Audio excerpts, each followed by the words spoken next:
Hello, হ্যাঁ বলুন। আপনি কে বলছেন বলুন তো? না ঠিক চিনতে পারলাম না। আমাকে ফোন করেছো কেন? দেখো আমি তোমাকে ভালো ঠালোবাসি না। হ্যাঁ ঠিকই তো বলছি। আর তুমি আমাকে ফোন করেছো কেন? বলছি না আমাকে ফোন করবে না।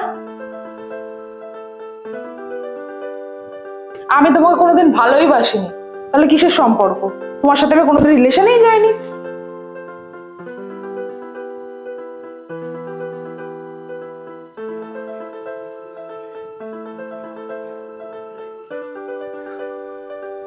অভিনেত্রীরা তো অভিনয় করবেই, আর আমি তো খুব ভালো অভিনেত্রী, তাই আমি অভিনয় করেছি। আমি অভিনয় করতে পারি, নাচতে পারি, গাইতে পারি। না অবশ্যই নেই, ভালোবাসা কোনো নেই। আর আমি তোমাকে ভালোবেসে নাটক করেছিলাম, তার কারণ হচ্ছে লকডাউনের সময় সময় পাস করার জন্য, এছাড়া আর কোনো কিছুই না। তাহলে লোকে যা বলে সত্যি? তুমি তুমি সত্যিকারের রাতের রজনীগন্ধা? হ্যাঁ আমি রাতেরই রজনীগন্ধা। আমি নাচ জানি, আমি গান জানি, আমি তো অভিনেত্রী। আমার আবার ভালোবাসা? হ্যাঁ। ওহো, কটা বাজে দেখি, 8:53 হয়ে গেল। আজকে আমার এত দূরে শুট, তার মধ্যে কত লেট হয়ে গেছে।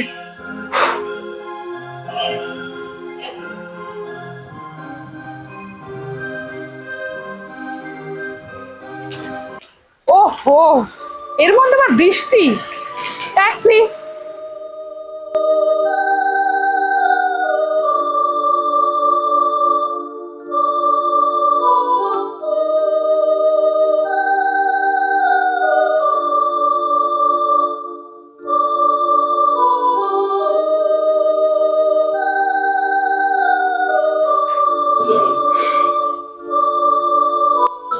হ্যালো, হ্যাঁ আমি রিনা বলছিলাম। হ্যাঁ বলো। বলছি আজকে তুমি আমার সাথে একটু দেখা করতে পারবে?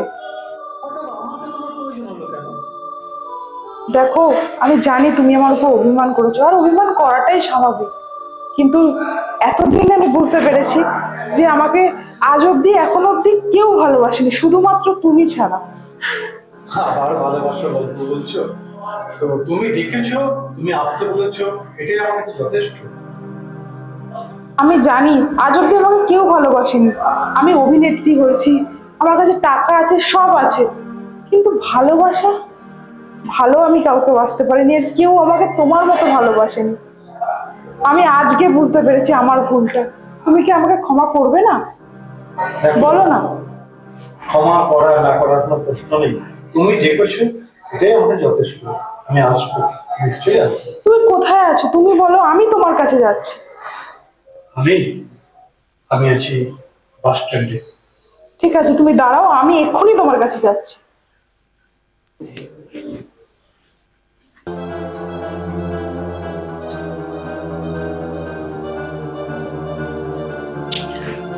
হ্যালো। হ্যালো রিনা। হ্যাঁ বিভাস বলো। আমি বিভাস বলছি।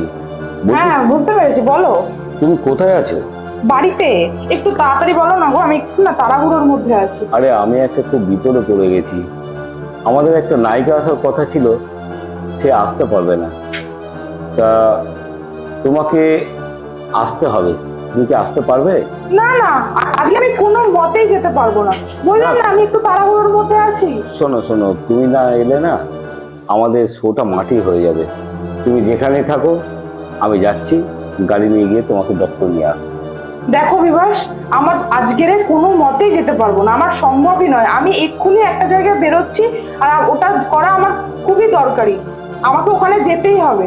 আমার জীবনের এমন একটা মানুষের সাথে আমি দেখা করতে যাচ্ছি, সেটা আজকের না গেলে হবে না। তো আমি এক্ষুনি যাবো, তো তুমি একটু ফোনটা তাড়াতাড়ি রাখো, কারণ আমি খুব তাড়াহুড়োর মধ্যে আছি, এমনি আমার লেট হয়ে গেছে। তাহলে তুমি আসবে না? না গো আজকে হবে না, তুমি একটু ম্যানেজ করে নাও না অন্য কাউকে দিয়ে। তুমি না আসলে তোমার সেই ছবিগুলো আমার কাছে এখনো রয়েছে। ছবি? কোন ছবি? কিসের ছবির কথা তুমি বলছো? কেন তুমি আমি যে ছবিগুলো তুলেছিলাম সেগুলো ভাবছি আমি এখন বাজারেই ছেড়ে দেবো। তুমি এখনো ভেবে বলো।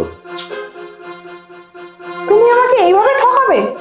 তোমাকে আমি বিশ্বাস করেছিলাম, তুমি তুমি এরকম? আমি ভাবতেও পারছি না যে তুমি এতটা খারাপ। ছি। আমার কিছু করার নেই রিনা।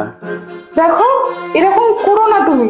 আর তুমি ফেসবুকে ছেড়ে এগুলো করে কি পাবে বলো? আর তুমি কেন আমাকে ব্ল্যাকমেইল করছো?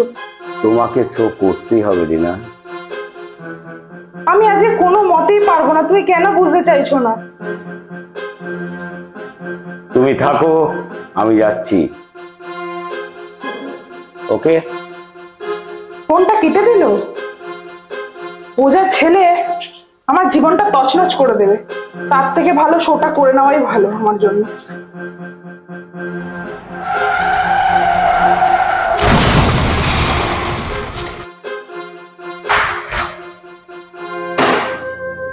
আজকে যদি আমি একটু তাড়াতাড়ি আসতাম তাহলে তোমাকে আজকে এইভাবে দেখতে হতো না।